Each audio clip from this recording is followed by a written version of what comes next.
Ah!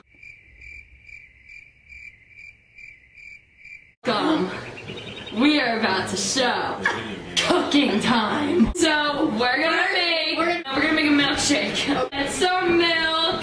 Doesn't matter what kind. I've done this before. Trust me. Okay. Some ice. Pour some milk in. You gotta have a cup. Put the ice in there. Okay. Stop it. Gotta get chocolate. A lot of things. Like syrup. No, not yet. And you know, you just wanna you just wanna put about like 5 seconds worth in. Okay, so No. 1, 2, 3, 4, 5, 6.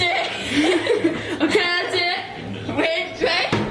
Put it back in the fridge. Then at the end. Wait. You gotta stir it up with a fork so it can like. What for?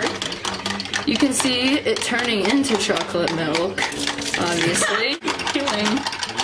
And you don't want chocolate on the edges, obviously, because that would just be really gross. And then you add some ice. Yes. Only two, okay? So then, keep your utensils in the sink. Okay. Now. And that's what it looks like in the inside. Yeah. Yes. You know, you need to add some hot chocolate Keurig mix. Definitely some hot chocolate Keurig mix. Okay, see? So what you want to do is you want to poke a hole into the Keurig mix. So, you know, it's like that. And you dump it in. Like this. Yeah, see, it's empty. And then you add an ice cube. And then stir it up. Stir it up. Then you add more chocolate sauce. Comes out, obviously. Now, since you added so many things, do you want to put some milk back into it? It looks delicious. You know, a little bit of apple juice just to give it like a flair. Just a little bit. Just a little bit. You know? There you go. Just a little bit of flair. Be eating bacon with it. Not in it, just with it.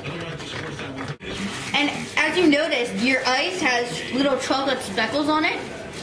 See? And you add another ice cube. Bon appetit! Enjoy it.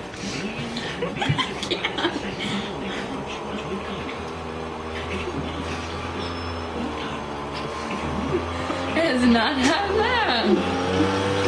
It's a little bit more. It actually looks like Something. okay.